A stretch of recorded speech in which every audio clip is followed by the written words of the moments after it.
아파트를 못 사서 집을 못 사서 애를 안 낳는 게 아니라 양육이 힘들어서 애를 안 낳는 거가 더 크지 않을까요?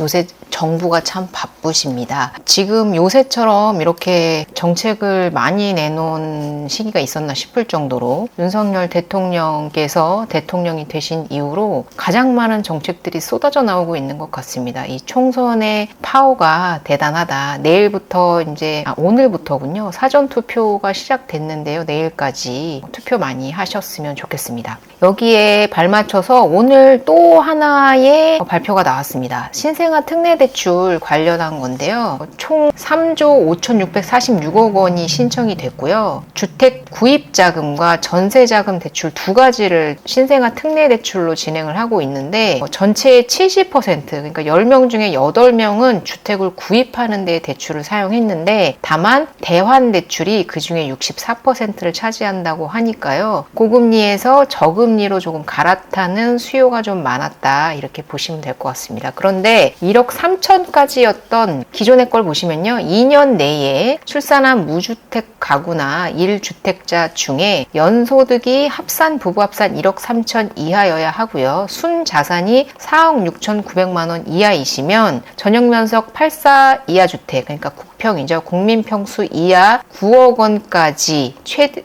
9억 원 이하의 아파트를 최대 5억 원까지 대출을 받아서 최저금리 1.6%에서 3.3%까지라는 어마어마한 초저금리로 대출을 받거나 대환을 받을 수 있으셨는데요. 이거를 2억까지 소득 2억까지 상향을 하겠다고 발표를 했고요. 올해 하반기부터 적용이 될 것 같다라고 얘기를 오늘 기사자로 발표가 되었습니다. 소득 기준이 너무 낮다라는 말들이 많아서 이게 신혼부부들에게 그림의 떡이다 라는 얘기가 있어서 2억까지 상향을 한 것으로 보이고요. 그래서 한 사람당 연봉이 1억인 신혼부부들도 신생아 특례자금 구입대출 그리고 전세대출 둘 다 받을 수 있게 되셨기 때문에 한번 조건이 되지 않으셨던 분이시라면 사실 제가 어제 같은 경우에는 30대, 40대, 50대 일반 대출을 받는 선량한 열심히 일하시는 30, 50대에게 대출을 규제하는 정책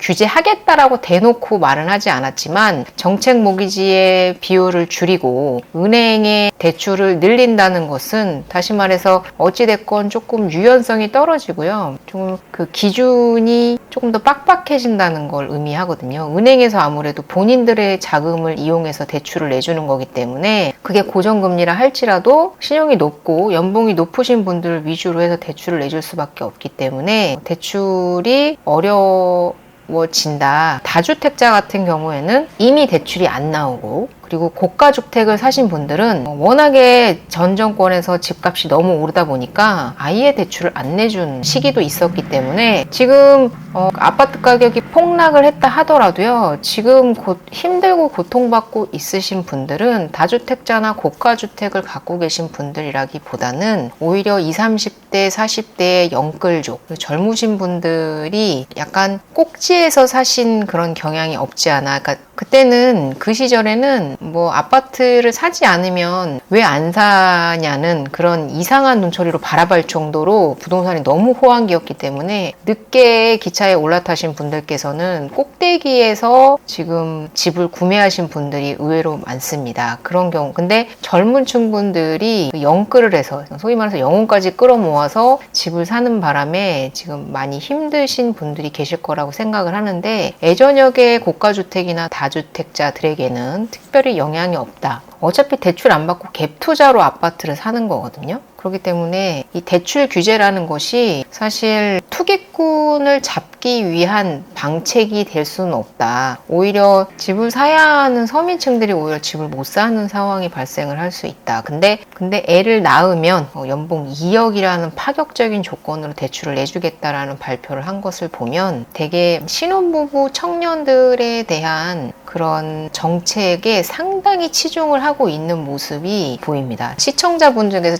댓글을 보니까 저희 30, 50대는 다독이기를 포기한 세대, 그리고 불쌍한 낀 세대 막 이렇게 말씀하시는 분들이 계시던데, 정말로 연세가 있으신 분들은 주택연금이라고 해서 아파트를 맡기면 평생 이제 돌아가실 때까지 연금을 받으면서 사실 수 있는 그런 혜택이 있고, 그리고 이렇게 젊은 층 신혼부부들, 그리고 이제 주거 취약층 같은 경우에는 이런 특례 대출로 인해서 저리로 대출을, 지금 고금리 시대임에도 불구하고 저리로 대출을 받을 수 있는데, 중간에 낀 저희들 같은 경우에는 금리는 금리대로, 대출은 DSR 때문에, 심지어 거기다 스트레스 DSR까지 적용을 하면 지금 DSR이 40%인데 스트레스 DSR을 적용하면요 한 20%, 30% 나올까요? 거의 뭐 대출이 안 나온다고 봐도 무방할 정도로, 진짜 꽉꽉 눌러도 이렇게까지 누를 수 있나 싶을 정도로요. 그래서 제가 뉴스 기사를 발췌해온 건데요. 대출한대 혼인신고도 늦추자, 정부 결혼 어드밴티지 카드, 매일경제 기사를 발췌한 건데, 박합수 건국대 부동산대학원 겸임 교수님께서 주택가격이 정점을 찍었던 지난 2021년 7월 전임 정부가 DS 40%라는 초강력 규제를 강행을 했고, 근데 지금은 조정기이지 않습니까? 근데 그 조정기인 지금까지 그것을 유지하는 것은 옳지 않다. DSR을 빠르게 정상화해서 무주택자의 내 집 마련 기회를 늘려야 한다라고 얘기를 했는데, 이 스트레스 DSR까지 적용을 해버리면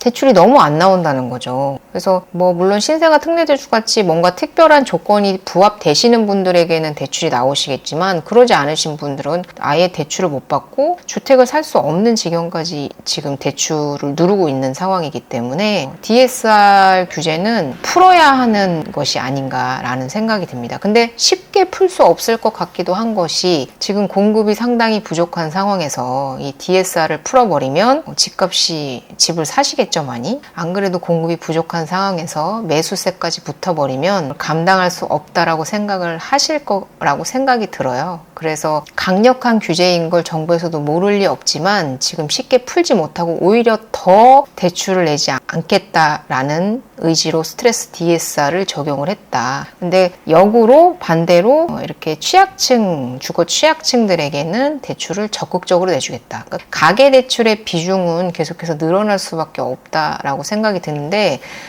지난달에 최초로 가계대출이, 산출한 이래로 최초로 가계대출이 줄어들었다고 해요. 근데 그 대기 중인 대기 수요자들이 만약에 이런 대출 규제를 풀어주면 분명히 부동산 시장에 들어올 것이기 때문에 이렇게 쉽게 정책을 지금 풀어낼 수는 없을 것 같다라는 생각이 듭니다. 대출을 내주겠다, 신혼부부들에게 대출을 내주겠다라고 하는 건 좀 선거용이 아닌가라는 좀 생각도 듭니다. 사실 인구 감소가 정말 심각한 상황이기는 하지만, 아파트를 못 사서, 집을 못 사서 애를 안 낳는 게 아니라 양육이 힘들어서 애를 안 낳는 거가 더 크지 않을까요? 집이 없다고 애를 못 낳나요? 그거는 아니지 않습니까? 근데 이제 애를 낳아놓으면 애를 키울 수 있는 양육에 대한 자신이 없어서 애를 안 낳는 경우가 더 많을 거라고 생각을 하는데, 그냥 단순히 이렇게 집에 대한 전폭적인 지원을 해주는 것이 애를 낳는 것에 대한 효과를 과연 발휘할 것인지에 대해서 얘기를 해보자면, 이미 애를 가지고 있으시거나 이미 애를 낳으셔서 키우시는 분들이야. 그래서 대환대출의 비중이 높은 이유도 그냥 갈아타는 거일 뿐, 이걸 가지고 이것 때문에 애를 더 낳는다라고 생각하시는 분들이 과연 얼마나 있으실까라는 생각은 좀 사실 들어요. 근데 정부는 그것을 아는지 모르는지 집을 싸게 구입할 수 있게 해줄 테니까 애를 낳아라. 차라리 그 돈으로 그 아이 하나하나에게 양육에 대한 보살핌의 정책을 더 강화하는 것이 더 좋은 방향이지 않을까라는 생각이 듭니다. 근데 이 소리 들어보셨나요? 전세에 대한 DSR을 규제한다는 소리가 있던데요. 구독자분들도 알고 계신가요? 원래 스트레스 DSR 규제가 발표가 됐을 때 전세 DSR도 발표를 하려다가 백지화가 됐거든요. 근데 만약에 전세도 DSR을 적용한다면 전세는 완전 소멸될 가능성이 있다. 지금 전세 대출 같은 경우에는 80%까지 대출을 내주고 있기 때문에 전세 수요가 유지되고 있는 것인데, 전세 DSR을